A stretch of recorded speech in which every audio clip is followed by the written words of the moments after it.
Hello, and welcome to the 13th episode of the SkillShine25 podcast. My name is Veer, a local high school student and co-founder of SkillShine25. Today, I'm speaking with Miss Jessica Helms, founder and CEO of the Charlotte Area Chamber of Commerce. After moving to Charlotte, Ms. Helms spent approximately 19 years working in hospitality, sales, and marketing. Through that career, she became deeply involved in Charlotte's business and nonprofit communities. In 2020, she took a major professional risk and helped launch Charlotte Area Chamber of Commerce, which now connects and supports businesses throughout the Charlotte area. Ms. Helms, thank you so much for joining us. Before we begin, we'll let you introduce yourself and share something about Jessica that would not normally appear in your professional biography. Oh, wow. Well, thank you. This is such a pleasure. I appreciate you reaching out. Absolutely. I'm happy to share about the chamber and love helping other people. So I hope this helps somebody when listening to it. Let's see, something about myself. I am married to a police officer, so it's both my husband and I are, love serving our community. Yeah. Tell him I said thank you for his service. Of course. We have 2 kids and just love Charlotte. My husband was born and raised here. Now our kids were born and raised here, and so very embedded in the community. Yep. Well, when you first moved to Charlotte after college, what did you imagine your career would look like? And how different is your life today from what you expected? Oh, goodness. As a kid? As a kid, I knew that there were 2 things I wanted to accomplish. I wanted to have children, and I wanted to help people. And so I went to college, went to University of Florida, and my dad kind of guided me in the direction of business. So that's the route I took, and went into business administration and marketing. Okay. So that's what my degrees are in, and with that you can really do a lot of things. It's pretty diverse. So after graduation, I came to Charlotte and just started interviewing a lot of different corporations. And I got 2 job offers. So I could either go hospitality route or nonprofit. And I chose hospitality, and it was hard. But I just thought that was somewhere that I could grow professionally, and so that was where I launched my career, and it was amazing. I loved the company that I worked for, and we had such a great team, and we had so much fun, and it was, again, helping the community. Even through hospitality, you're always serving people. Absolutely. It was great. Follow-up question. You mentioned that you got a degree in business and administration. Mm-hmm. How valuable do you think that was as an undergraduate degree? Because I hear a lot of people often say the value of an undergraduate degree in business is not super strong, and they say might as well just get your MBA because that's the true business degree. How is a business degree so impactful at a younger and earlier stage in your education? Well, if you're going to get your MBA, you have to have a degree, Right. Your basic degree. So I would say it's a starting point. It's your launching. It's kind of your base to build on, and then you can just grow from there. And many times you get that first degree, and a lot of companies won't even look at you unless you have it. So you get that, and then there are some companies that will pay for your MBA. They will pay for you to go back to school and build on your degrees. So that's an option too, but I think it's really important to have that base, unless you're going into a trade. Yeah. If college is not your thing, because it's not for everybody. But there's so many other opportunities for somebody that was like, I'm done with school, I don't want to do school. There are a ton of trade opportunities also. Yeah. So it's a very, very strong foundation. But it is a strong foundation. Yeah. So, like you mentioned, you came out of school, went into hospitality, and spent nearly 19 years working in hospitality and marketing. Yes. What did hospitality teach you about understanding people, building trust, and handling pressure? Oh my goodness, tremendous amount. Tremendous amount. I mean, when you're working with the public every day, whether it's hospitality or even retail or any food service, any of those types of industries, then just being around people will help you grow in how to build relationships, how to help people, how to talk to people. I remember the very first time that we had a client that was upset at the hotel, and having to, interact with that person. And I learned that it really helped me learn that sometimes people just want to vent. Like, they just want somebody to listen. And so if you just stand there, which is very hard when somebody's yelling at you, I'm not saying it's easy and it takes practice, but when you stand and you just listen and nod and engage, and then just reply, like, I understand that must have been awful, or whatever the situation is, how can I make it better? What can I do to help you feel better about this? People, a lot of times, they just want to be heard, but it doesn't help if you start arguing, and that can go a whole different direction and really spur something even bigger. So that was one thing I learned: just be quiet, don't, even though in your head you're like, oh, I really want to reply to that. Just don't. Let them speak, and then just try to help and get beyond whatever it is. One of the big abilities of a leader, right? You have to be able to listen, and you have to be able to understand before you talk back, and that's how you create solutions. And see other people's point of view. There are always different sides to every situation, and so it's really helpful if you can put yourself in that person's shoes. And how would I feel if that happened to me? Yeah. It's just time. Wow. That's definitely something you have to learn it in yourself, trust yourself, and a lot of situations, like you mentioned, in hospitality, there's so many unique perspectives, like the person you just mentioned. And there's always somebody different, always a new challenge to face, and that's, you were staying on your feet the whole time. Yes. Yeah. All right. I mean, there's so many different people. There are, people that are just so kind and so sweet, and there are people that know what they want also. And you work with a lot of people, and you just try to take care of everyone as best you can. Yeah. Well, after almost 2 decades in that career, what gave you the courage to leave and create something new? Oh, goodness. I feel like being in hospitality really prepared me for launching into this. And it was great because I was able to be the face of the hotel and be out in the community and interacting with people constantly, serving in leadership positions with other organizations, and on boards. And because of my hospitality foundation, understanding events and understanding people and organizations and businesses who I worked with every day, then being on leadership and board positions and understanding how associations worked, all of that culminated in giving me kind of the knowledge that I could do it. So when this opportunity presented itself, I knew that I already had the tools to make it happen. Now, it was definitely a leap of faith, but I knew that I had the tools to do it. Yeah. Was there ever a moment where you seriously questioned your decision, or somebody close to you questioned it?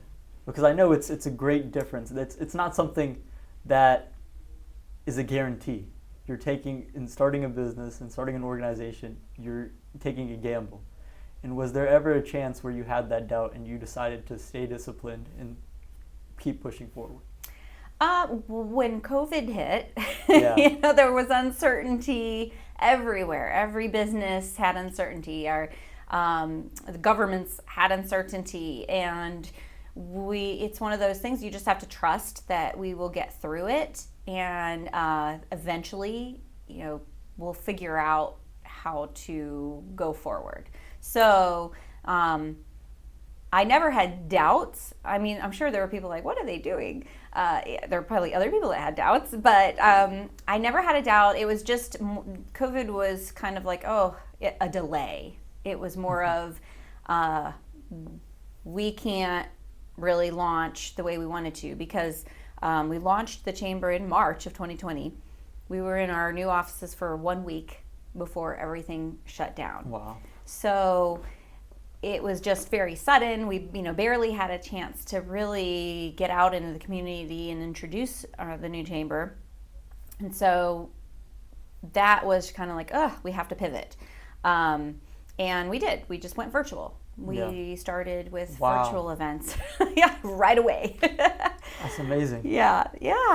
I mean, that's the ability you had to shift and adapt. Like, that's not very clear, oftentimes not very clear, and something that a lot of people weren't able to do. That's a unique chamber experience that you had here at Charlotte. Yes. Yeah, it was very interesting times. And luckily, Michael, who is our co-founder, loves technology and was constantly researching technology and testing things out. And we would utilize our committee members to test out technology, and found some really great tools that we utilized during COVID. Yeah. Well, take me back to those first few months before then with you and Michael trying to establish this organization. How did you go about developing it before launch? Yeah, of course, we had to do all of our research prior to launch, and how do you start a chamber? We had to learn all of that, and all the paperwork and everything that is necessary to start a new chamber. But then it helped us in the process because we had to go through everything, and now we can walk businesses through how to go through that process and what is needed, and the paperwork that needs to be filed, and bylaws, and everything that you have to have together. Yeah. And so because we walked through it, now we can help others walk through it as well and understand those needs, and what you need to do first, and who to talk to, and resources, and all of that. So it was actually a great learning experience. Yeah. And we knew that, we needed to go through it in order to be able to talk about it and help others. So it took probably 6 months of getting everything lined up, researching software to have a website and a CRM and all of those tools needed, and had to build it all out and, create all the content and get everything ready to go so that we could, officially launch and hit the ground running. Yep. Was there a method you took to reach out to these businesses while you were engaging with them? So, being involved in the community already, I was out and just started telling people that I knew. So that's what we did. We went out to events prior to COVID, actually, when things were shut down. We would go out, we launched, and for the couple weeks, we were out talking to people, telling people what we were doing, and inviting them, so that, week before, we had a couple in-person meetings or informational sessions to tell people what was happening and what was going on. And then we were able to have some businesses sign on during that time, become members who appreciated what we were doing and saw the value in it. And then we had about 20 members, I think, when COVID hit, and everything shut down. And then we went virtual. We held 2 meetings a week virtually. So we would have one Tuesday mornings where it was just networking and giving people an opportunity to just talk and connect with others. And then on Thursday, we would have an actual program. We would bring in a speaker and whatever they needed at that time. So CPAs, medical professionals, the chief of police. We had Mandy Cohen speak, who was with the state. And it was just, I did think 62 programs during that year virtually. Wow. So it was a lot. Yeah. It was a lot. That's a lot of work, yeah. We were not just sitting at home doing nothing. We were very intentional about continuing to build and work and get the word out the best we could in that situation. And so by December of 2020, we had 100 members. Wow. Yeah. Leading off of what you just said, your intention. Do you think looking back, COVID almost helped you in a way, because it's a time when these businesses are so fragile, emotions are very high, and people feel like they're stuck in a situation? Do you feel like COVID almost gave you an opportunity to raise morale, have people engage with each other, interact through these events, because they almost want help, they almost want to help? Yes. And it's just, that's when it became so explosive in the collaboration between individuals. Yeah, it was amazing. Business was being done virtually, and we were connecting people, and they were building relationships, which normally they wouldn't have been able to do sitting at home. Yeah. And there were different programs. Everybody was familiar with Zoom, obviously, during that time, and we started with that, but then with the breakout rooms in Zoom, they're great for some purposes, but it would be random, and you would send people to a breakout room, and they were kind of, forced into a room, and it might be somebody they already know, might be somebody that, you just never know who is going to be in that room. So we were like, all right, we need something different. And we found Remo, which at the time was a different software, where when you log into it, it's like you build this setup, and it would be like you're seated at a table, and you turn on your camera, and you can only see the people at your table. So you can have, and then you choose. It put our attendees in control of their own networking. So it would put you in a table, but then you could move to another table if you saw somebody you wanted to go talk to. Okay. And then you move, click on another seat, and then you can only talk, see the people in that table. It makes it more personal. Yeah. Totally more personal. And then we would set up like 2-seater options, so people could say, hey, let's go take this private. Yeah. And go sit at a table with 2 seats. And that was how we were able to get people to build deeper relationships and actually be able to do business with each other. So the software helped a lot in that, and Michael found that, so I give him credit. Well, yeah, I mean, if I had that during school, it might have been a lot better when I was younger.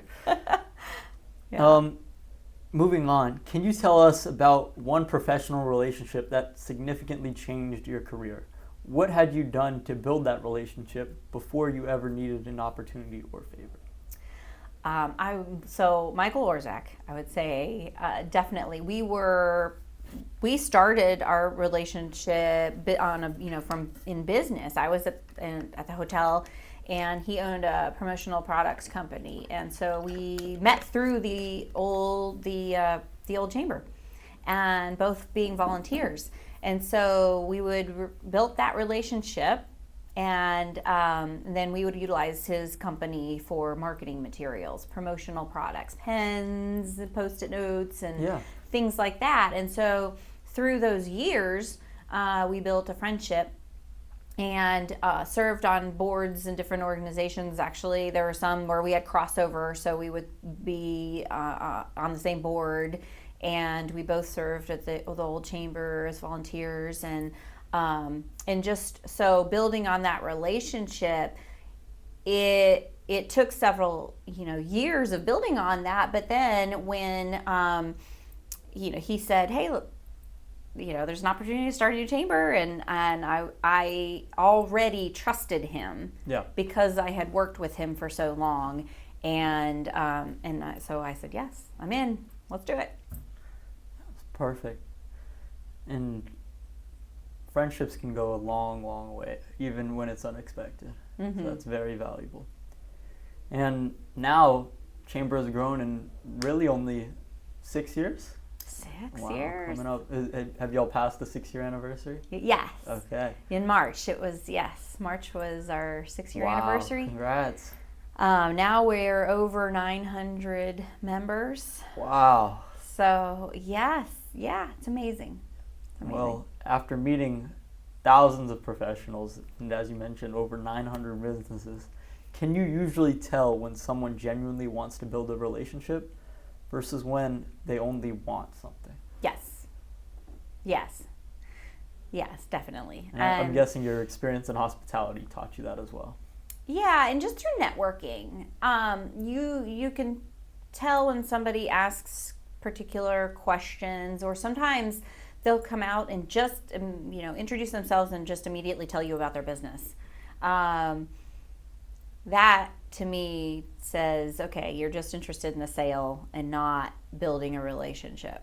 And so those are some things to look out for. If somebody wants to build a relationship, they're not going to go into a pitch right away. They want to get to know you. They're going to ask, questions about you, about your life, planning any vacations. It may sound like small talk, and but there's a nuance about it. And if somebody starts off with those questions, then they're more interested in building a relationship and getting to know you before giving a pitch. I mean, there might be an opportunity to work with somebody, down the future, but here in Charlotte, and I don't know, it's not like this in other communities, but in Charlotte, you really have to build a relationship first. It takes several meetings before somebody will even trust you enough to go ahead and set up a one-on-one or a time to meet outside of that networking group. Yeah. It's the difference between a customer and a network. Right? Yes. It's somebody that you get in the door one time versus somebody that you can build a network and branch out with. Right. Yeah. Right. So, looking back, imagine a high school student walks alone into a professional networking event where almost everyone is older. What should that student say when approaching someone, and how should they follow up afterward? Yeah, I think introducing yourself in the group, or find someone and introduce yourself and say who you are, why you're there, and then get to know that person and ask them questions as well. And within that, then it should come out as to why you're there, what you're wanting to accomplish. So, are you there to meet a specific type of person? Are you there job seeking? Are you there just to meet people and understand businesses, what they do and how they work? So I think that'll come out in a conversation, but make sure that the person you're talking to understands your goals of being there so that they can help you. Yeah. And is there a value for doing this at a younger age? Oh, definitely. Yeah, definitely, because you're building relationships. And that'll be helpful once you graduate. Yeah. Once you come out and are looking for a career. If you already have contacts and have built some solid relationships with people within the business community, then you can reach out. I've graduated and I'm looking for a job in this type of field. Do you know of anything? Or, is there an event I should go to, or somebody I should talk to? I mean, it's all of that is helpful. Yeah, and you mentioned this earlier. One of the greatest lessons in my life that I've learned is everybody always has something to give you and something to teach you. Yeah. No matter what you think about them beforehand, no matter what perspective you have, there's always something you can get out of that conversation, get out of that experience. And that's what the value is of just sitting down and listening. Yeah.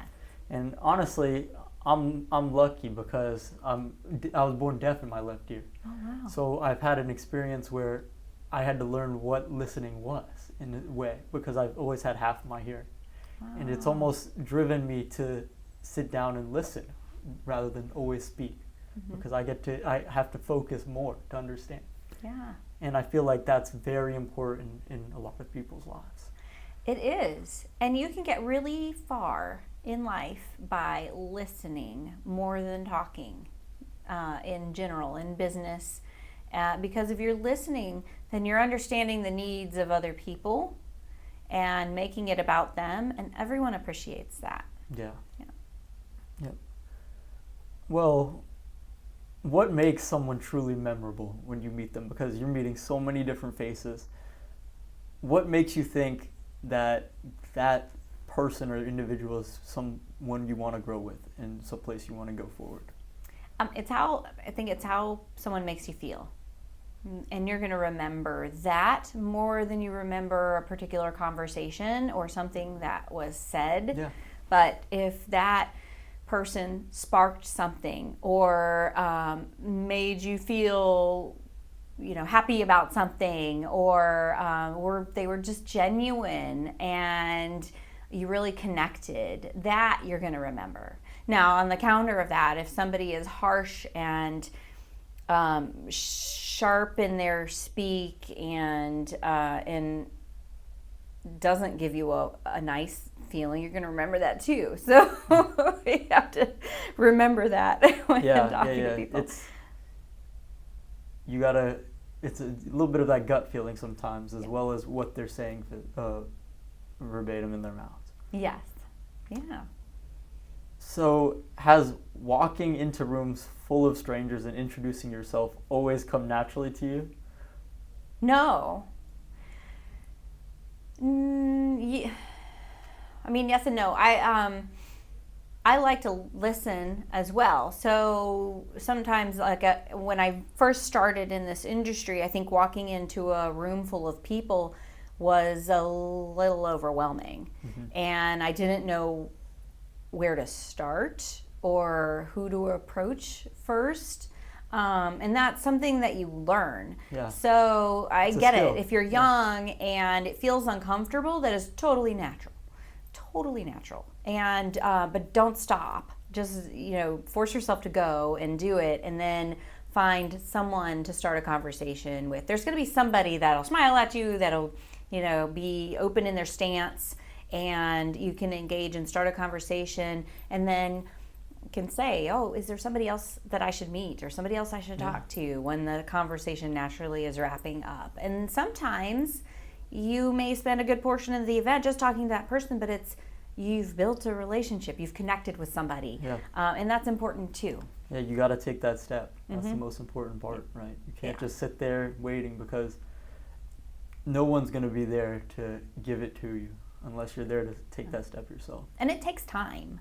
So you don't go into an event expecting to talk to everybody, because you're not going to really dive in deep or accomplish much in doing that. I would say if you can, look in advance as to who's going to be there. Sometimes those, that's listed. And then try to be strategic about who you want to talk to. But, if that's not an option, then just do it naturally and try to find somebody to open up a conversation with, and then just kind of move on from there. Yeah. Wow. Going back to your career, it involves constant meetings, events, conversations, and requests. How do you protect your personal time and energy? And what does your ideal day outside of work look like? That's something that you learn too. I think when you're young and you don't have kids, you don't have anybody pulling at your time, then you're just like, I will go out every night and meet as many people as possible, and you can do that and you have energy to do that. So do it while you're young. And then once you have kids, you have to account for that, right? So your time is split and you have to have a balance. There are a lot of people who don't like that word because it's not really a balance, but you just have to be strategic about how you're using your time and set boundaries. Yep. Definitely set boundaries, because your family is very important too, and they're going to be with you long after you stop working. So you have to make sure that you're building those relationships also.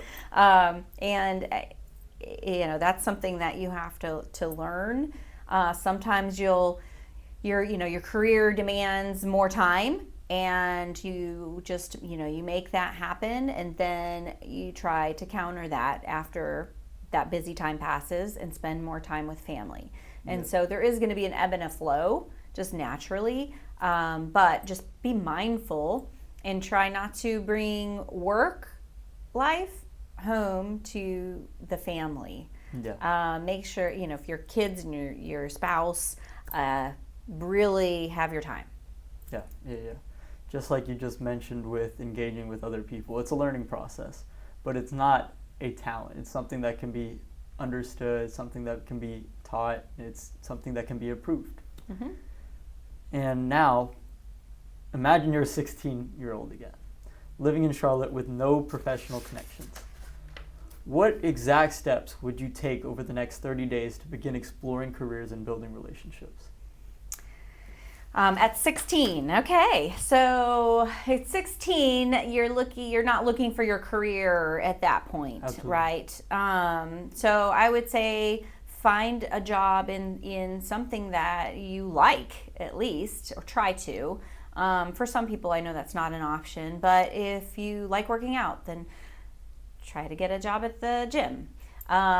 If you like kids, then try to babysit or nanny or work at a camp or an after-school program, but try to pick something that you're passionate about anyway, because it just helps you build on that and meet people within that arena. Yeah.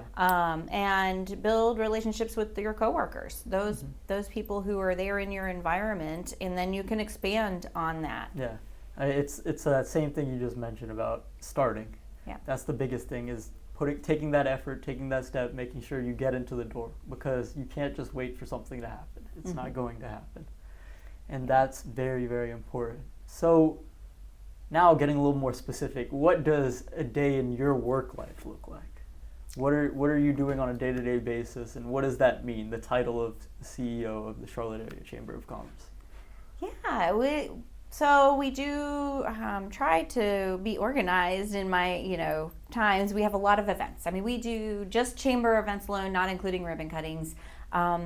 We have 75 plus events a year. Yeah. So those take up, I would say, a lot. This week we have 5 events. So that does take up time. Obviously, that's a chunk of time during the week. And then connecting with people, phone calls, emails, a lot of emails. I have a lot of emails that I'm answering. That alone, I feel some days could be a full-time job. Yeah. That's just a lot of times now how people like to communicate. And so that it's a lot of that in a day. And then it's projects. So we're always working on projects. We're trying to, build events and make our marketing better and build tools and add value for members. So we have meetings about that, and we're constantly receiving input and trying to get input from members about how we can be better and how we can help people. It's meetings with partners, community partners, and trying to build programs that will help our business community and individuals, making connections with different leaders within the community. So it's people all day long. Yeah. Well, thank you so much, because it takes a lot of discipline, a lot of effort for this organization, and something that really impacts the community and really builds a better place for us. So thank you so much. Oh, of course, thank you. What is a specific event that's really memorable for you? One? Yes, or a couple. You can give me a couple. Oh, goodness, one. I would say our largest impact would be our expo. So we put on the annual business expo, and it is the first quarter of the year, usually March. And so we invite the business community to come and set up a table. It's a full booth that they get to set up, and then people come in and get to network with them and visit with them. And it's just a way to pull the business community together. And I just love seeing the interactions and the connections and the relationships being built. It's a lot of work. It's a year-long planning process to put this on. But to see it come together and be successful is just so rewarding and amazing. Yeah. I'm not going to ask for a specific name, but is there a specific, or is there a very memorable conversation you've had with somebody or an organization that is unique and stood out to you? Oh my goodness. I can't. I mean, that's not something I could think of right off the bat of one conversation. No worries. I'm sorry. So I'll have to get back to you on that one. We'll do a part 2. I'd love to. What is the most overrated networking advice people continue to give? Like, what is something that is, fake, in the sense that people will say it and you hear it a lot, but you know truly as somebody that's been within the field that it's not going to work and it's not authentic. And it depends on the person it's coming from, I think, and the situation. So I would say this is not an all the time scenario, but there are people that will say, hey, let's get coffee, to everyone. And it's, sometimes it is authentic. Like sometimes, yes, you've had a great conversation, you want to dive in deeper, there's an opportunity to grow a relationship and partner, and you want to expand on that. But then there are some people that, and it may be their company makes them set a certain number of meetings per week. Yeah. And they're just looking to fulfill those. So usually though you can tell. Yeah. You can tell who's authentic and who is just trying to fill their buckets. Okay. Wow. Yeah. Well, one of the biggest things for me as a high school student is seeing that misrepresentation within the professional community, because I feel like it's very difficult without having a education or having a college degree to get your foot into the door and getting those connections. Is there something you'd like to tell both students and professionals about this dilemma? It's tough if you're a high school student without a degree looking for a long-term career. And I think sometimes at that age you have an idea, and you may be passionate about, this is where you're going, and I would say don't let people stop you. If you know this is what you want to do, this is your career, and this is what you want to build on, you're going to get no's, and that's okay. That's fine. You're going to get a lot in your life.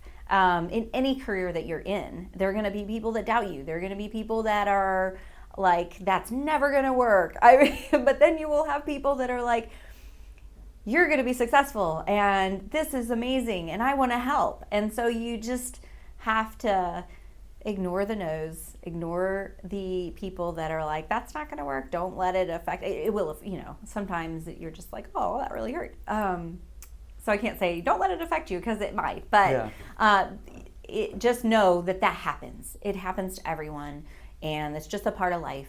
But look for the positive. Look for the people that want to engage, that understand your passion, and then build on those conversations. Yeah, like statistically speaking, out of 100 conversations you have, you may only get 5 meaningful connections out of that, right? Yes. And that's okay. That's all right. Yeah. What, out of those businesses that you've seen really, really strong growth from, what is one skill that they have in common? Just being able to understand people. I mean, that's so important. It's so important. Anybody who, and I think anybody can be successful if they are out in the community and talking to people and just making connections and helping others. So it's not just about themselves, it's the people that we see that genuinely want to help others. And so it's not about them, it's like, oh, how can I help you? Who can I connect you with? And then they help that person connect with somebody else. Both of those parties, if they can work together or build a partnership or relationship or do business with each other, they're going to remember who referred them. And so that's so important. It's those people, it's those connectors that really do well. Yeah, staying authentic and being open-minded, that it's not about yourself, it's about the community. Yes. That's very important. So going off that, in the next 10 years, where do you see the Charlotte Chamber of Commerce, and where do you see the community of Charlotte? What would you like to see? What growth would you like to happen? Yeah, we have 157 people moving here a day. Wow. Right now. And so the growth is just phenomenal for Charlotte. So there are, of course, infrastructure things that are battling it out in Charlotte with roads and housing and kind of the growth, and how do we accommodate that? How do we change to be able to accommodate the growth that we're seeing in a good way? So those are conversations that we're involved in and that we're trying to figure out and listening in on what's going to happen. So 10 years is a long ways away, but not. I feel like it goes really fast. But we would just like to see continued growth for the chamber. We have a goal of getting to 3,000 members. So I see that happening, and then just being involved in the community, because we can really be impactful when we have that many members to legislation and different things that help the small businesses in our area. Yeah. What are some of those growths in the communities that you've seen without direct networking? Like, what is a way some of the members have helped you and you've seen that through the chamber? Just talking about how we help. So when we have members that just spread the word about connections they've made or accounts that they've gotten or different things, then that helps. I mean, that helps. We have people that tell us all the time. We have a little folder of people who send thank yous. Thank you for doing this. And it just, on a bad day, you can read through those and you're like, okay, we're doing good. Yeah. We're doing good for people. So let's, power through it. And so keeping that in mind is helpful, that we're here to serve the community. We're here to do whatever we can to help the business community thrive. And if there's an initiative that we can take on to help with that, then we will, and because we want to be a voice to help the small business community and business community in general in Charlotte. Yeah, there's so many small things that can be improved and so many ways to grow. Yeah. Well, with that, your career has been built through service, hospitality, relationships, consistency, and eventually taking a major risk. What is the one lesson you hope students remember after hearing your story? The one lesson is just be positive and have fun. Have fun in life in a way that is meaningful. So, build on connections, build relationships, don't burn bridges. And when you're going to work all kinds of jobs probably, throughout careers. And one lesson I would say is you never know when you're going to work with someone in a different capacity down the road. So even if you have a bad situation in a job, rise above it.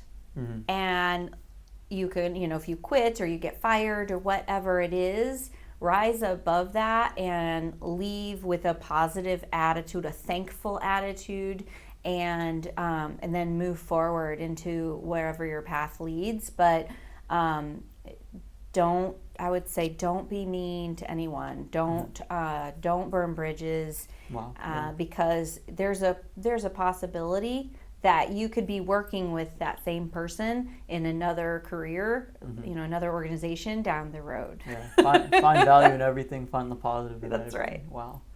Well, Ms. Jessica Helms, thank you so much for your time. It was a pleasure. Thank you. Thank you for sharing your experience and story. No, thank you for having me. Charlotte Area Chamber of Commerce. Thank you, everyone.